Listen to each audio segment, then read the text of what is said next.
or just our experiences? We can with do them? any. Welcome to the Mental Health Boot Camp podcast. Woo!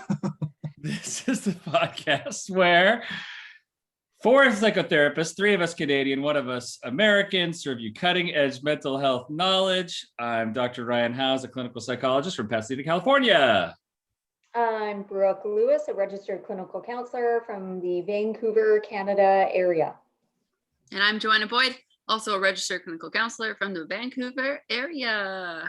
I'm Chris Boyd, psychotherapist from the Vancouver area. All right, everybody. Here we are. Welcome. Yes. Ryan, as he was saying, welcome. We're already bantering. Yes, we were. We have 2 teams here, apparently.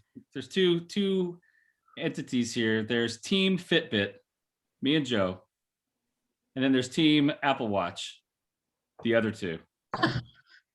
Right? I'm not even wearing mine. Oh, you're not even wearing I was like, oh. Is that a my pen? hair elastic? You draw yours on, Joe? Boop. Yep.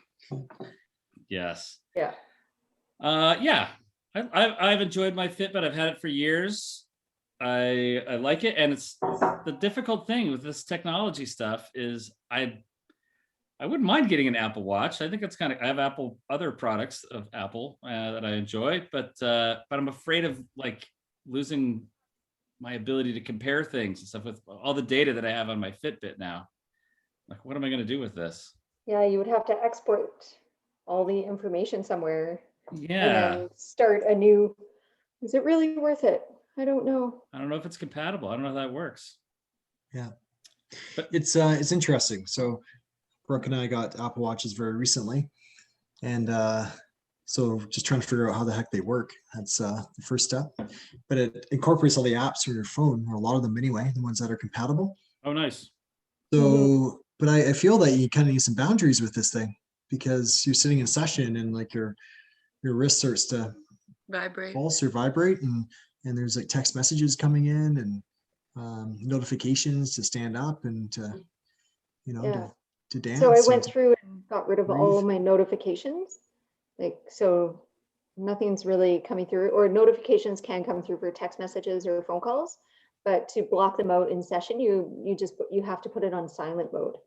So if you put it on do not disturb, the calls will still come in, the text messages won't. So you have to put it on silent mode. Yeah. And then nothing So- comes through on your phone or on your watch while you're in session. Yeah, so some things I really enjoy about it is it's just collecting data, as Ryan said, sleep cycles and heartbeat, and tracks workouts. And I've been doing this ECG thing, which is kind of neat. Yeah. But I'm not sure about just always being connected, like we're talking before, we're having boundaries with phones. And now you have one on your wrist, you can't really escape it. So I may actually have to disconnect that part perhaps. And I like it because then I feel I'm not going to do mindless scrolling on my phone. I'm not going to mindlessly scroll Instagram or see what's going on social media, because I have no need to pick up my phone. The other benefit for me, I don't know if we've brought this up, but yeah, I'm partially deaf in one ear, probably both ears at this point. So I don't always hear my phone when it rings. So that was actually a big part of it for me in getting it, so that in my leisure social time, I'll be able to hear or feel the phone ring on my wrist. So and I think that'll be a big benefit. And your mom, Chris and Joanna, actually brought up a good one, which was safety. So she mentioned, like, if she goes for a walk by herself, or if something were to happen, then she can easily call for help through her watch if she needs to. Yeah, I hadn't thought about that part, but there's been some like sketchy stuff happening in the Lower Mainland for women, or like rumors of sketchy things for safety. So I thought this would be a really good one. Yeah. Nice. I didn't ever think about that. That's a great call. It was a great benefit. Yeah, the Fitbit I have, you can get text messages in, but you can't text back, and it shows that you have a phone call coming in, but you can't answer it on your phone, which I'm fine with. I think I'm okay not having that connection, because I feel like then I'd never, I like to, I think, just have that boundary a bit. but I like to have it for the heartbeat and steps and all that stuff. And there's workouts on it and everything. So it's fun. It's fun having these little gadgets to have on our wrists. Feel very, lucky, privileged to have that. So simple, so easy. Everyone, look back to episode 22, our episode on screen time, where we had an expert come in and talk about the challenges for screen time. Looks like you guys are really thrilled with the new screens you have on your wrists. So just It has a walkie-talkie to other Apple Watches. My gosh, it's really cool. Yeah, That's kind of fun. that is fun. Cool. Yeah. I think it's the it also checks blood oxygen levels, and I guess the way of the future. Before you know it, it's going to check blood pressure and have all your vitals on here. Right. All right. Mental Health Boot Camp brought to you by Apple Watch. Let's see if they'll And become a Fitbit. sponsor, probably, and Fitbit, maybe. See if they'll become a sponsor. Okay. Who has the topic for the night? You do. I think that's you. That's me. I almost forgot, but I have a topic. I had one ready. I'm waiting to talk about this one. So, are you guys ready for it? We are ready. Ready? This is the ambush. This is where one of us know the topic. The other three do not. And I'm going to just drop it on you. You ready for it? Okay. Here it is. What is ADHD? How would you know if you have it? What can you do if you or a loved one? What can you do if you or a loved one have ADHD? You ready? Ready to dive in? Let's This do is a it. really good one. I feel like this comes up a lot, Yeah? or Yeah. I think so, at least. It's a big topic. No doubt about it. It's something that a lot of people talk about it, and it's one of these topics that people talk about kind of colloquially, like, oh, look at this. Whoa. Guest. We have I been don't know you, but I'm excited to see you. Ryan How's was it going? very sneaky. He pretended he didn't remember it was him today. He really set us up there. Well done. Holy smokes. Nice surprise. Yes. Nice to Indeed. meet you. everyone. This is Dr. Adrienne Meier. She is she's a friend of mine, long-term friend of mine, and colleague who happens to know a lot about ADHD. And she was kind enough to join us tonight to lend her expertise to this topic. Oh man. Hooray. Welcome. I'm excited to be here. Yes. We're excited to have you. Yeah. Just to let you know, the gang here. I'm Ryan. You already know me. Mhm. Here in California. You guys introduce yourselves a little bit to Adrienne, will you? I'm Joanna. Yes, we live up here. I'm Chris's sister, and I was, I got to know Ryan a little bit after Brooke and Chris. So I work, at a local agency as well as private practice. So kind of general practice. So yeah, nice to have you here. Great. Nice to meet you. I'm Brooke. I'm like, it's hard to make eye contact with the other people in the video to see who's going to go when because nobody's, anyway. Registered clinical counselor, also from British Columbia, Vancouver area, private practice, teens and adults, self-destructive behaviors, kind of my deal, emotional dysregulation stuff, anxiety, depression, that kind of thing. Yeah.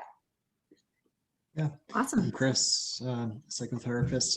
Also work in private practice with these two. It's actually our dad's practice. He's a psychologist, and there's about 20 of us there. Work with clients who are experiencing anxiety, depression, some PTSD, some substance use disorders. So kind of varies, adolescent males as well as adults. So yeah, it's great to meet you. Yes, you as well. Such a diverse experiences. Yes. Yeah. So Dr. Meier works not just with ADHD, but with a lot of stuff. She's actually a forensic psychologist and spends a lot of time in the courtroom. So maybe could you share a little bit more about what you do, Adrienne? Sure.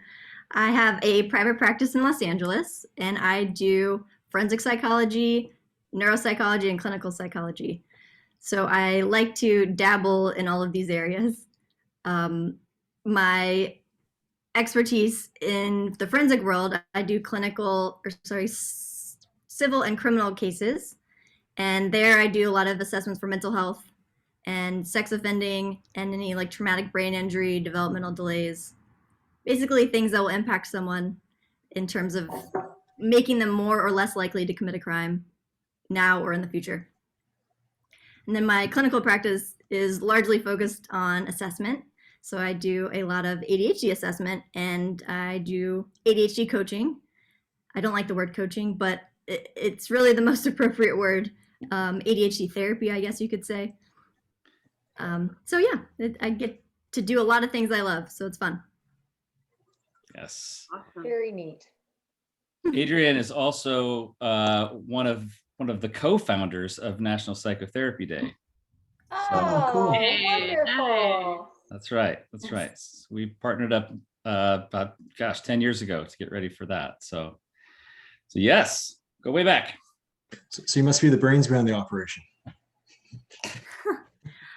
I wish. I would say that it was Ryan. I was just writing the coattails. No, she's all of that. So okay, so Adrienne, we have this question or these questions that we'd love to try to tackle here tonight. And we'll make it a discussion. I think you're gonna probably have a different perspective as someone who does assessment and really does some of the coaching for ADHD. But so the questions: what is ADHD? How would you know if you have it? And what can you do if you or a loved one have ADHD? What can be done about it, right? The basics there, right? All So great questions. yes, they are. Actually, let me start with one for someone who works in this field a lot. The terms ADD and ADHD are interchangeable, it seems. What should we be saying? You're right. They are interchangeable, but that's also because of the changes in the DSM. You know, the Bible that all of the clinicians use. When they changed from the 4th edition to the 5th edition, actually it might have been the 3rd to the 4th. Regardless, they changed it from attention deficit disorder and ADHD to only having ADHD. So attention deficit hyperactivity disorder. But the way it's written is it says slash. There's a slash in the middle. So it's or. You don't necessarily have both the attention problems and the hyperactivity. It's just they condense it into one diagnosis.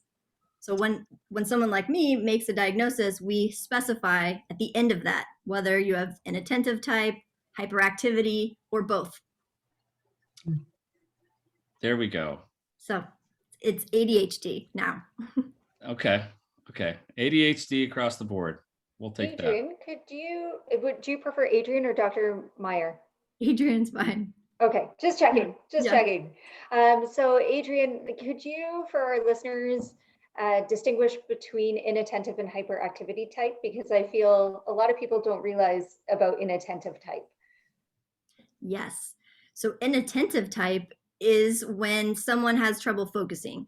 And most often, the people with inattentive type kind of fly under the radar, especially if you're smart. You can fly under the radar because it's happening in your head. You're not doing anything around or outside of your body. You're doing this in your head. So you're listening to someone talk and you're on some other planet, you're on some other thought, or you're having a hard time completing tasks, starting tasks. So people don't necessarily notice. Usually you notice actually more than other people.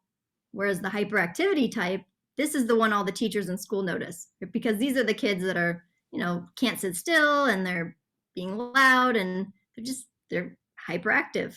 And those kids tend to be more often boys, and they are more often referred for assessments. So it's pretty common for especially girls to get to college or beyond before they realize that they actually have ADHD.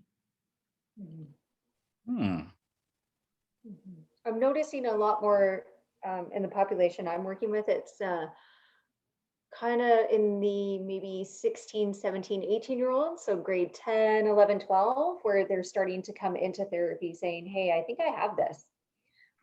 Which is, I think that's really great that they're starting to acknowledge that something's not quite right, that they're having these difficulties.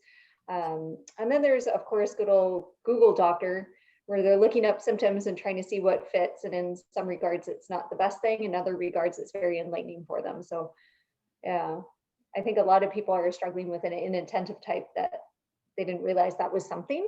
And so it's so validating and normalizing for them.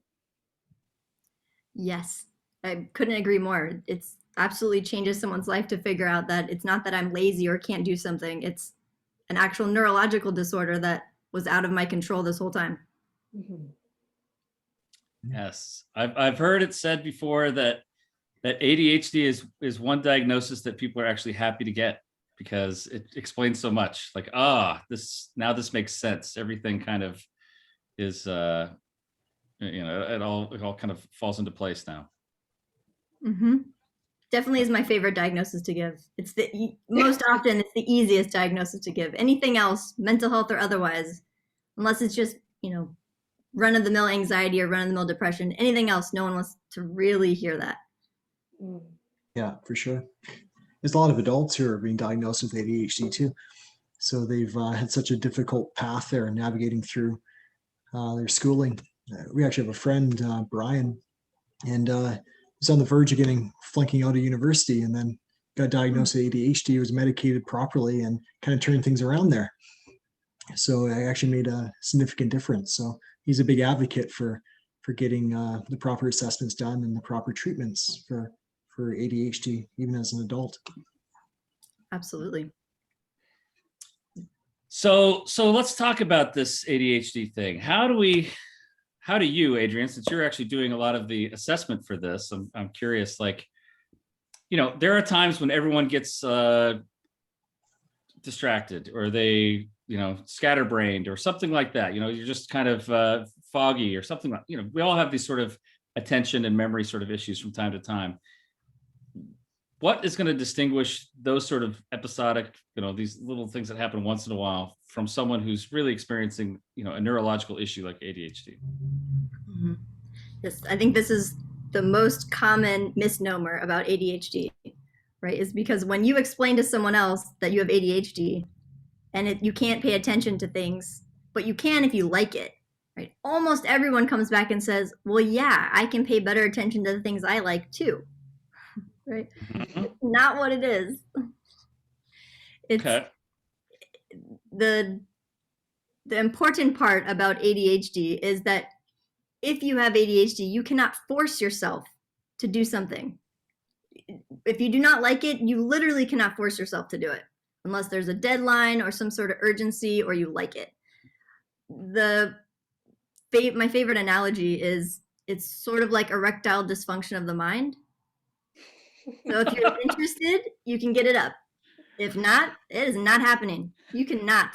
It's just not going to happen. I'll refrain from using that with children. Oh, man, I didn't expect that one. Well, I work with a lot of college students, and so they get that one pretty well. That's great. Oh, they might have to rename it. They might. So They might have to rename it. So you're saying someone with ADHD, if some task is put in front of them that they find boring, they're not interested in it at all. It's not a matter of willpower even, or like, I really got to get this done. They just really can't do it. It's an impossibility almost, right? Yes, or it's like pulling teeth to get it done. So, for example, something that should have taken 30 minutes will take literally 8 hours because they cannot force themselves to just focus and do the task. They're doing all these other things and just get very distracted and they can't just do it. Whereas someone that doesn't have ADHD, they might hate the task, but they can force themselves to sit down and do it if they need to. Yeah. So how does hyperfocus play into it? Yeah, that's a great question. So, that's like a superpower, hyperfocus. It is like a superpower, yeah. As long as it's on the right thing. Yeah. then they can be extremely focused and attentive, and yeah, an amazing amount of single-minded effort, I guess. Mm-hmm. Yeah, and I think this is what parents most often will say to argue why their child does not have ADHD, right? Is like, no, he can sit or she can sit and play video games for like 7 hours and not move. Like, well, video games are a bit different anyways. They're like a dopamine hit. They're just fun. So that's not the best example, but yeah, if you have ADHD, you can hyperfocus if you get excited about something. The challenge is just you can't control what you get excited about. So But is it based on like, though, if would it more likely be something obviously you enjoy though? No? To discover I mean, that? yes, it could be something you enjoy or something you're curious about, but you don't necessarily get to choose where to direct your hyper focus. Yeah. So an example is I have ADHD, which I did not learn until after I graduated graduate school, because I had found lots of ways to compensate. And then private practice, there's no one watching me. There's no one observing. There's no deadlines. There's nothing. And all of a sudden I'm in an abyss. But an example there would be, right, I got a new case, a new forensic case, and I was really interested in the topic. I've never heard of it before, like this specific thing that was going on. And I thought, I want to learn more about it. 3 hours go by and I've been reading articles. This is not even pressing work. Like I actually have other things that I needed to do. Right. It was great. I loved it. It was fascinating, but that was not the priority of that moment. And I needed to do something else. Yeah. So you don't really get to pick. Okay. Interesting. Yes. Yeah. So what's the problem then? I mean, there are people, including Ned Hollowell, the guy who wrote Driven to Distraction, who says we shouldn't even be calling ADHD a disorder. It should just be a different, like a variation of the brain, right? So the question would be, when is it problematic, or when does it actually become disordered, if at all? I would say, well, if we're using the DSM, right, it's when it starts to impair your functioning. So any type of impairment in your ability to get things done on a daily basis or follow through, and there's some sort of consequence or ramification for not following through. Like the example that Chris gave earlier, right? One of his friends was almost going to fail out of school. There was a consequence, right? It was negatively impacting his academic functioning. But as soon as he got diagnosed and treated, doing great. Yeah. That's so yes. Okay, that makes sense. Sure. If it's causing an impairment in all the different realms, right? Their work life or their social life or their personal life, relationships, then it's problematic. Something that needs to be addressed, right? Mm-hmm. Yeah. Okay. Well, and an example of how this might impact your social life, because people don't really talk about ADHD in your social life, right? But you're going to interrupt your friends. You have impulsivity, so you're going to interrupt their sentences. You might butt into conversations that you shouldn't be butting into. Or even something simple like text messaging, right? You might read a text, write a response even, and never press send because you forget, which I do all the time. Is that what happened yesterday, Adrienne? I did send yours yesterday. I did send it yesterday. I took the screenshot to prove it. It just didn't go through. But I am guilty of that often. That's funny. Yes. Okay, so neuropsychology. We haven't had a neuropsychologist on before, so this is very cool stuff, right? So tell us how someone brings their kid to you, let's say, and says, I think, my kid's teacher says that he may have ADHD. So I guess without sharing all the special secret sauce that neuropsychology has, can you tell us in general terms what it is that a neuropsychologist would do to actually help give a diagnosis? What are you assessing for, and what do those assessments kind of look like? Well, spoiler alert, if I told you the special sauce, it would be boring enough that no one would want to hear it. Ah, So we will not go into the special sauce. But Yeah. generally, it's about getting information about how the child's functioning at home. So you get a lot of background information. So I get information from the kid, how they think they're doing and what's going on with them, from their parents, from their teachers. So we get a lot of different sources of data. And then we actually do some tests. They're kind of like puzzles, mind games.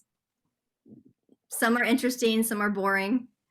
And then after all of that, we can figure out whether or not they have ADHD. So this is obviously the Cliff Notes version, but it usually takes about, I don't know, 6 to 8 hours meeting with the child and parents and Wow. all of that. And then you write a comprehensive report. Yeah. So to do a 6 or 7 hour assessment with an adult or child who may have ADHD must be pretty difficult at times, I imagine. Must involve quite a bit of patience or creativity how does that work? Yeah, I mean, usually you can just tell, right? It's helpful to see someone over that long of a period of time, especially because if someone's smart, they can hold it together. Right? Like I can usually, even myself, I can usually distract myself to a point, but if we go past a certain amount of time, I'm done. I cannot pretend or compensate anymore. Like this is so boring, I gotta stop. Yeah. So I don't always do it in one day though. So I often will break it up over maybe 2 days. So then it's more like 3 to 4 hour chunks, which is much more manageable for me and for them. Mm-hmm. Yeah. Another question for you too. I'm really curious to get your perspective on this. There is some debate out there that kids are being overdiagnosed with ADHD. So do you feel that's the case, or do you think it's just we're getting better at pinpointing ADHD in our youth? I mean, ADHD in general it's overdiagnosed, I would argue. Yeah. And mostly because a lot of people who are getting diagnosed, they don't actually do an assessment to figure out if their attention is significantly different from their other cognitive abilities, right? You just, especially if you go see it like a GP, your doctor, for a checkup, and you tell them you're having trouble paying attention, they might just go through the diagnostic criteria and ask you, well, do you lose things sometimes? And most people will be like, yeah, I lose things. Yeah, we all do sometimes, right? So then they say yes to all the questions and boom, they got diagnosed with ADHD. So I do think that it's overdiagnosed only because most people aren't going through the hoops that they need in order to get a full, actual, comprehensive diagnostic evaluation, which there's a lot of barriers to why people aren't doing that. Cost, access, lack of insurance coverage, all kinds of things. Can be very costly. So up here, we often talk about the differences in American and Canadian circumstances, but so where we are, if you're in school, there is a school psychologist, so you can go and get a psychoed or get an assessment done through there, but there's long waits, so it might take a year or more to be able to go see. And then privately, just for listeners, so it's anywhere from, I would say, $2,400 to $3,000 to get an assessment done privately. Mm-hmm. So I'm not sure if that's sort of in the same realm for you guys or how that works. Is there a school psychologist that's available? Yeah, what is the accessibility for assessments? That's a good question. And maybe Ryan has some information on this as well. But in my experience, the school psychologists are mostly looking for learning disorders. They're not looking for ADHD. They don't have the same training as a neuropsychologist who is diagnosing ADHD. So I've often actually assessed kids and adolescents who have already had the school evaluation, and the school says they have no learning disorder. So they get no IEP, they get no accommodations. Right? But when I look at the scores, my immediate thought is I would want to investigate attention further because something is wrong here. They don't have a learning disorder, but this is still not right. And so then they have to end up going private. But I don't know if you've seen something different, Ryan. I don't work with kids all that often, so I haven't seen a whole lot in that area. But I do know that here, at least, school psychology is it's a kind of a narrower field, and it's very different from actually being a psychologist. It's a master's level degree here to be a school psychologist, whereas to be a clinical psychologist is a doctoral level. So there's just a different sort of way that they work around that. And I think a lot of school psychologists are also working with just sort of behavioral issues as well, and kind of helping develop disciplinary plans and that sort of thing. So interesting. Yes. And another little thing I wanted to point out there, a potential Canadian American difference there. Adrienne said a term, GP, general practitioner, which is kind of like a family medicine person here, or some would call a PCP, a primary care physician. I'm not sure what they're called up there. Yeah, GP. Oh, general GP. practitioner. Yeah, GP. Oh, there we go. There we go. I used the right terminology without knowing it. That's Hooray. right. That's it. That's great. When measuring, just going to go back to the assessment real quick here, Adrienne. Attention is different than just memory and other things, right? Like I'm thinking of a memory test, like remember these 3 words, and then I'm going to ask you about it in 15 minutes, and can you remember those words? Like a memory test. Then we have things like remembering numbers, right? Like a sequence of numbers, and then tell me back these numbers, longer and longer sequences. What's an attention test like? Just what would that be? Well, maddening is how I would describe an attention test. That's because I have ADHD. So there's several tests that we can use to test attention. And ADHD in general is also conceptualized as an executive functioning disorder. So I'll get into the special sauce a little bit, which is ADHD in general is when our frontal lobes are impaired. So our frontal lobe of our brain is the one responsible, arguably, for the most important things, which would be planning, organization, executing a plan, paying attention. I mean, these are all essential to just getting through life, right? And so if that's impaired, you're gonna have a lot of trouble. So whenever I do an ADHD assessment, I'm always looking at both, because some people can compensate with attention, but it's the executive functioning that you see is awry.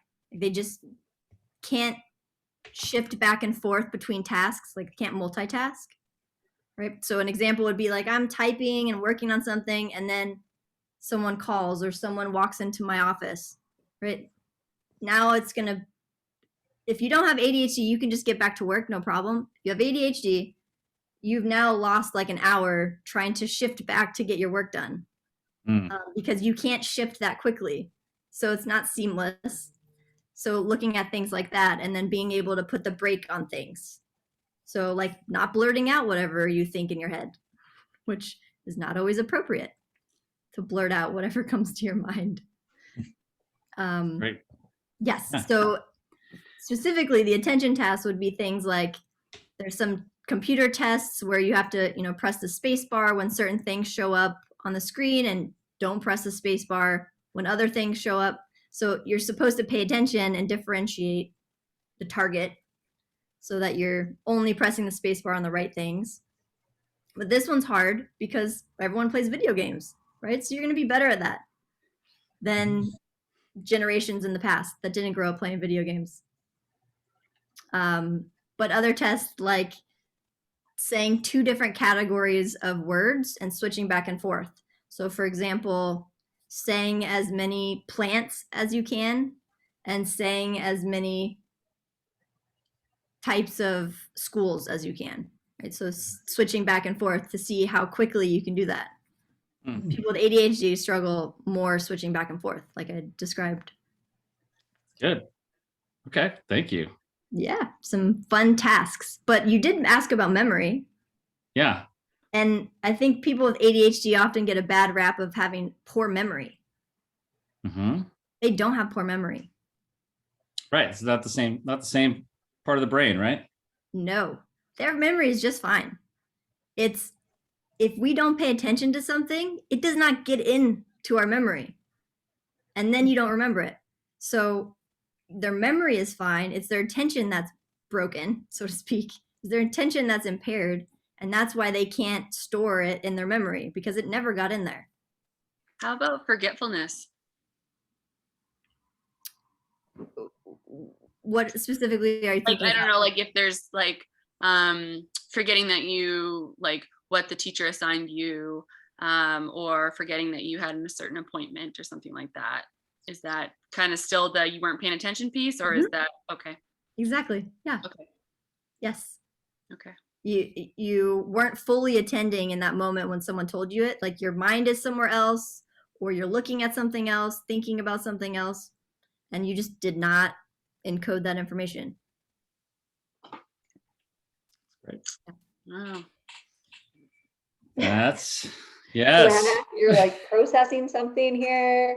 Oh yeah, there's just so many different things. I think it's there's just so many people we do work with talk about having ADHD or lots of kids. So I think it's just great to learn about it in greater detail because I don't know the ins and outs. So I think it's just really good to hear all of this. So How about chronic lateness, Adrienne?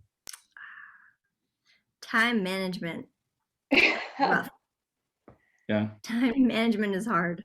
So because folks with ADHD, right, aren't paying attention, it's pretty common for them to sort of go off into fantasy world or get distracted with something and then lose track of time. So being on time is a struggle for folks with ADHD, myself included.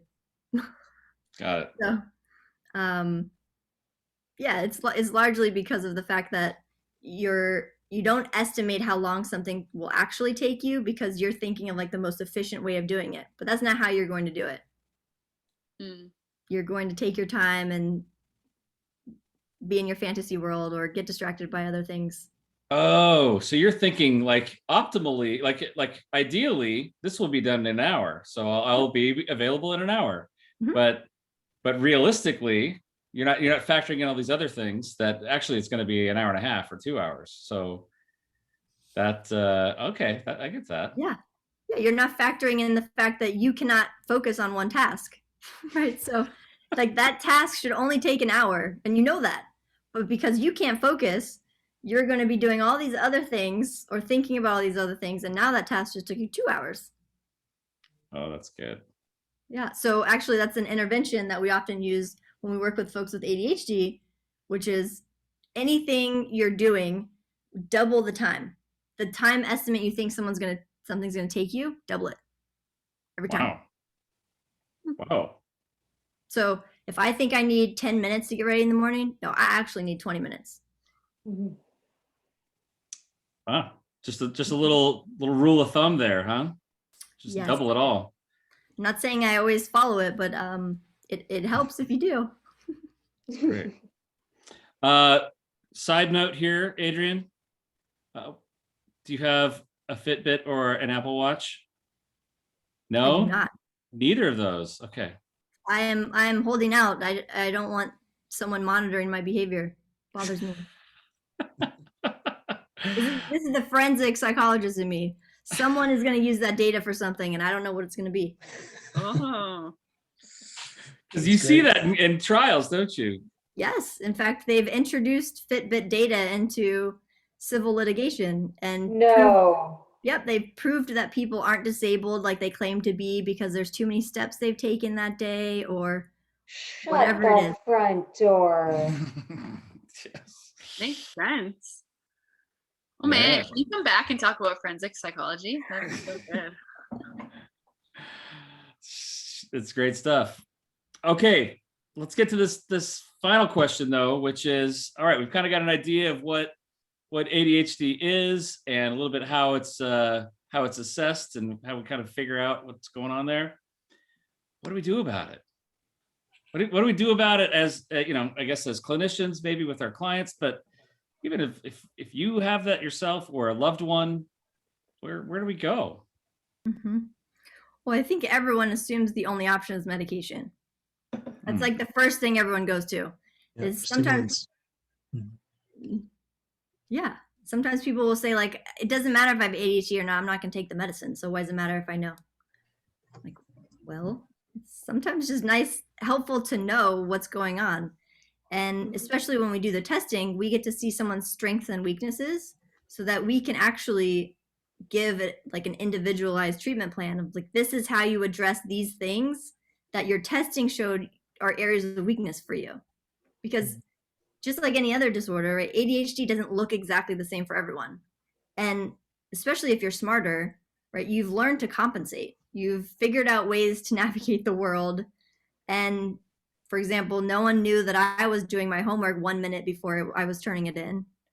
No one was paying attention to me doing that, right? As long as I got my homework in and got good grades, no one cared what I was doing. But if you are struggling with the homework, people are going to start noticing. Yeah, so, but medication isn't the only option. It's an easy option, but it's not the only one. Other options are, like we said earlier, some sort of therapy or ADHD coaching, where you can actually learn skills to implement into your daily life.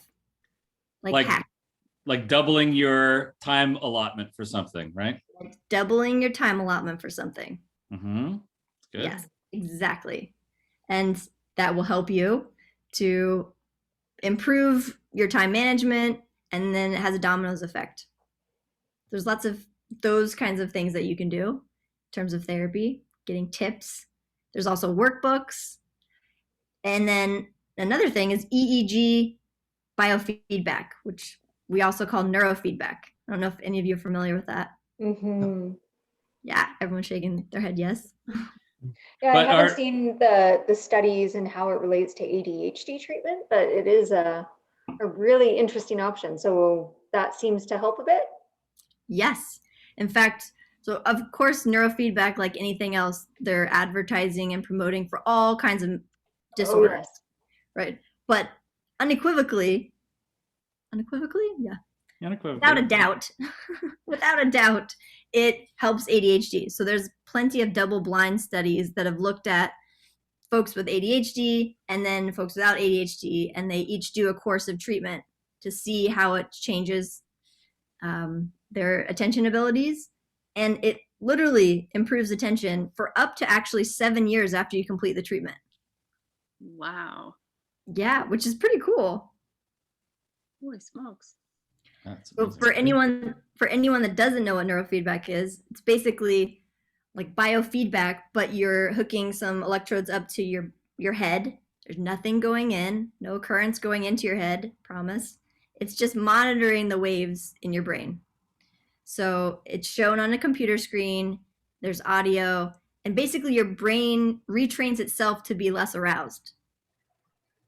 So just like our brains do all kinds of things, such as regulating our breathing and our heart rate without us getting involved, it does the same thing, which is pretty cool. You do That nothing. is very cool. You do nothing except come sit in my office 3 times a week for 45 minutes each time, and your ADHD will be better.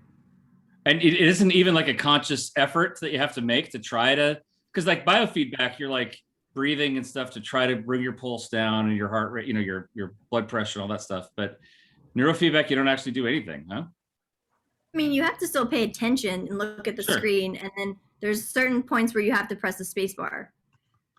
So it's like you are engaged in some way, but it's not like you're not actively doing something. Oh. Kind of cool, but it also requires 25 to 40 sessions, and insurance considers it experimental, so a lot of insurance won't cover it. It's actually listed as an exclusion. Oh, really? Really? That's intriguing. It's been around for like 25 years or something, right? Mm-hmm. Experimental. Come on. I don't know. No, it's too bad. So then access and cost is an issue for neurofeedback. Yeah. But I think that some of neurofeedback, I would argue, is related to mindfulness. So mindfulness has been shown to, have structural changes in the brain if you do mindfulness consistently.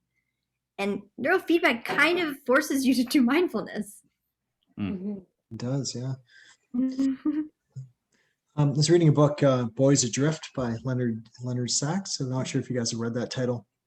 He talks about how a lot of kids, he's focusing on boys, they are diagnosed with ADHD and given stimulant medication when they actually don't have ADHD. And there's what it does, it actually impacts their motivation and drive. So he figures that's a big reason why a lot of boys are disconnecting from academics. But I'm curious, if you have ADHD, it's a neurological disorder, right? And you're prescribed a stimulant medication, like based on your experience, does that tend to help kids, adults, or does it vary based on the individual or, what they're going through? Yeah. I mean, I'll give the caveat that I'm not a psychiatrist, so I can't prescribe anything, but in my experience, stimulants are sort of like any other medication where some are really helpful for one person and the other person is not helpful. So for example, one will induce panic attacks in someone. And then another one, that same person can take a different stimulant and it works wonders. So it's really an individualized basis. I find it interesting, the whole reason why, some people think it's kind of, ironic that a stimulant would work with someone who has ADHD, someone who has hyperactivity as part of the disorder. We're going to give them a stimulant that actually helps. And the interesting way that I heard this explained to me, and Adrienne, you may have a different slant on this, is that what you're stimulating is the part of the brain that helps you kind of focus. Like you're stimulating the analogy I heard was like the blinders on a horse, like so that you are not being distracted by everything else, and you're just, putting those blinders on so that you can actually hone in on something. Is that the way that you understand it? Yes, I think that's a great depiction of what a stimulant can help you do. It's still dangerous though, because you can put your horse blinders on and pay attention to the wrong thing. So I certainly spent hours on social media trying to make a post when I take my medicine instead of whatever else I need to do. So it's you still have to direct it to the right thing. You have to stare at the right thing. Makes sense. That makes sense. Yeah. That's great. Leonard Sachs as well talks about the importance of nature. So especially for kids getting out, and he was talking about preschools, I believe. So more outdoor focused, outdoor education compared to more traditional types of preschools, and how it especially impacts kids with ADHD in a very beneficial way. So that's kind of an exciting takeaway, I think. So of course we've touched on that before, the benefits of connecting with nature, but it seems like it really benefits that population especially. Mm-hmm. Yeah, I mean, and there's a lot of, Ryan earlier had mentioned something about the theories about ADHD, and ecopsychology, like, would look at the fact that, the brain, right? We evolved caveman times, like to be a hunter and a gatherer, you had to pay attention to everything, right? You can't just like focus on this one thing. But in modern society, you're supposed to sit in a cubicle, stare at the computer, not move. And that brain that you would have had back then in the hunter-gatherer society is not equipped to be in this like monotonous, sedentary lifestyle. So there's some theories that actually an ADHD brain is how our brains were originally supposed to be, and they just didn't evolve for our modern society of, monotony and sedentary lifestyles. I like that. Yeah. Like, you're really selling this diagnosis. I'm jealous. I want the original brain. I don't want to be monotonous. I don't know. If we Sign talk me about up. it, if we talk about it like an iPhone, though, you have like a 2.0 brain and I have a 1.0 brain. So technically your brain is better. Yeah, I guess. I don't know. It sounds boring. I've known folks like a couple, like a married couple, right? And some of the strife in their relationship pre-diagnosis comes from some of the challenges that go along with ADHD, right? Like I'm thinking of one couple that I worked with a long time ago, and the husband would just get so irritated by little noises that would happen in the house. He'd be trying to focus on his work, and then like the can opener would open up, be going in the other room, and he'd just get so mad at that, get so angry, like, I need silence. And it became clearer as our work went on that, gosh, maybe he should get an assessment for ADHD, and he did have it, and suddenly a lot of this stuff made sense. Like, oh, that's why you're so frustrated, because you're being pulled away, and the work is that much harder because you're being distracted. Adrienne, do you have any thoughts on like what loved ones can do, and like how this diagnosis can impact people, maybe pre and post diagnosis?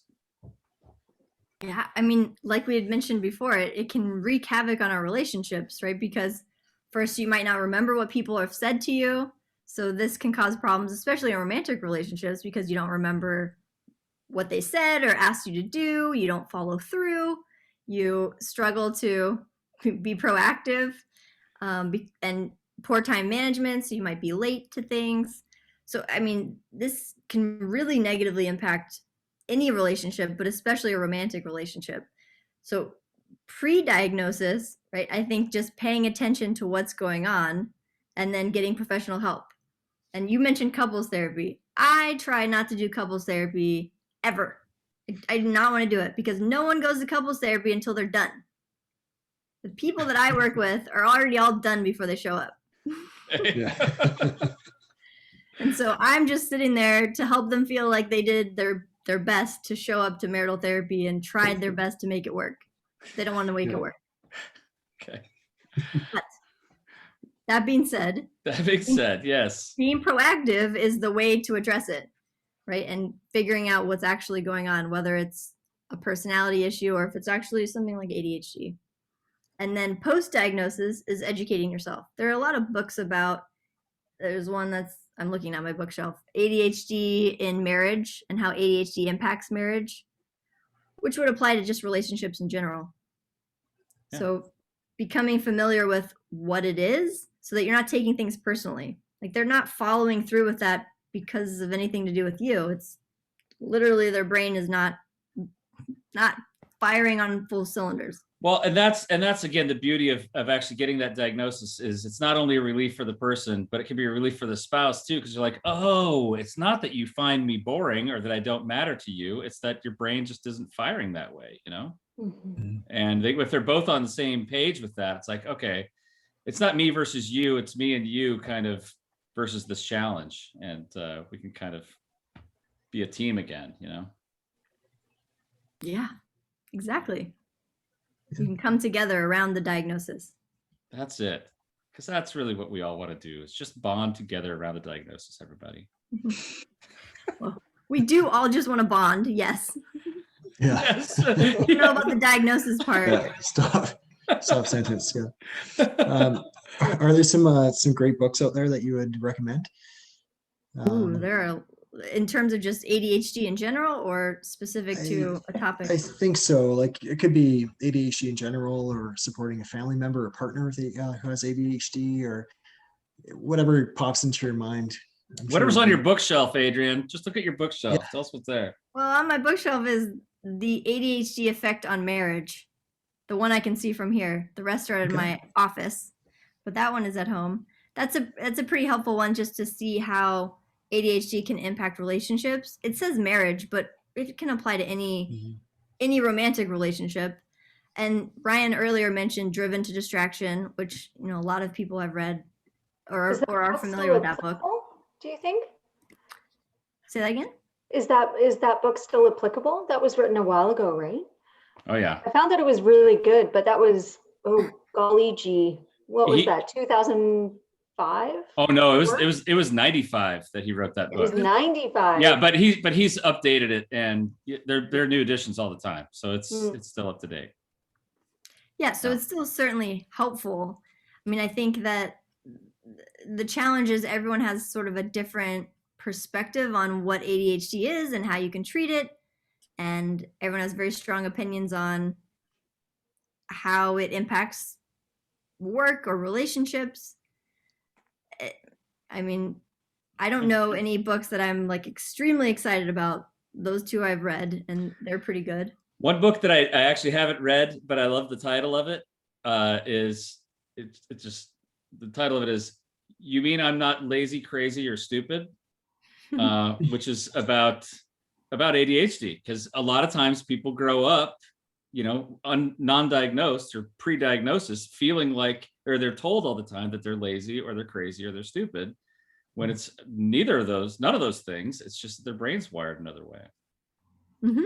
I love that title. Yeah, and I mean, this whole time we've been talking about kind of the negative aspect of ADHD, but there's some pretty cool aspects of ADHD, which is like folks with ADHD tend to think outside the box and are more creative, which is fantastic, especially if you're an entrepreneur or you own your own business. I mean, you can hyper focus on things and not get distracted if you're excited about it.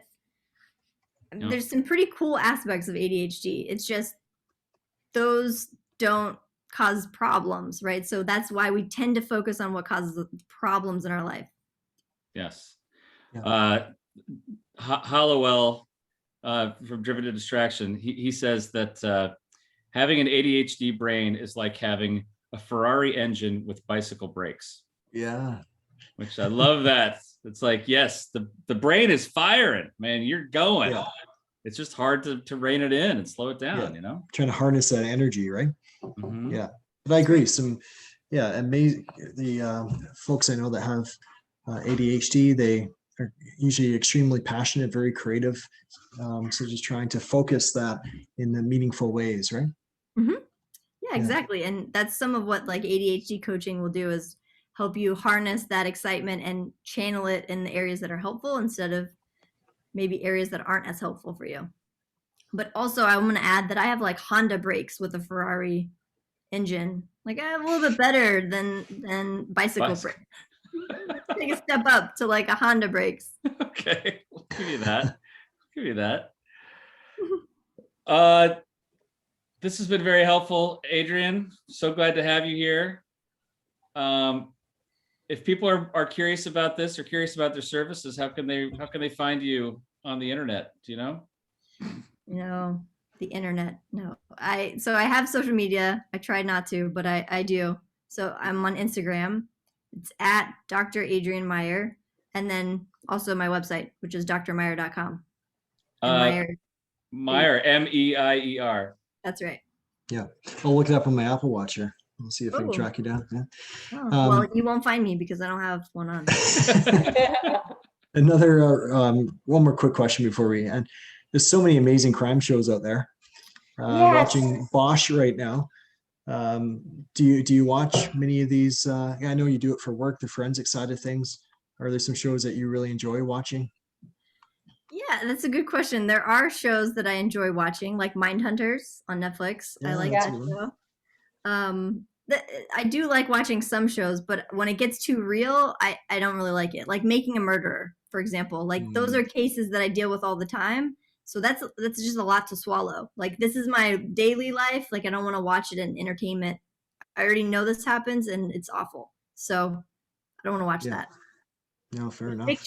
Fiction, great. Real life, ugh, I don't know. It's too much. Yeah. Fair question. Well, maybe Joe's wish will come true and we'll have you back sometime just to talk about forensic stuff. All right. Sounds good. Well, thanks for having me talk about ADHD. It was fun. Oh, it was great for us. Great for me. I learned a lot. Yeah, me too. Thanks for coming. Really appreciate it. Mm-hmm. That was great. Okay, so that's it for tonight. Like and subscribe on Apple, Google, Podbean, Audible, Spotify, Stitcher, or YouTube. Send your questions to info@mentalhealthbootcamp.com. Visit us on Facebook or Instagram. Tell a friend or 2 or 20 or however many you can think of. And that's it for tonight. Good night, everybody. Hi, everybody. Bye.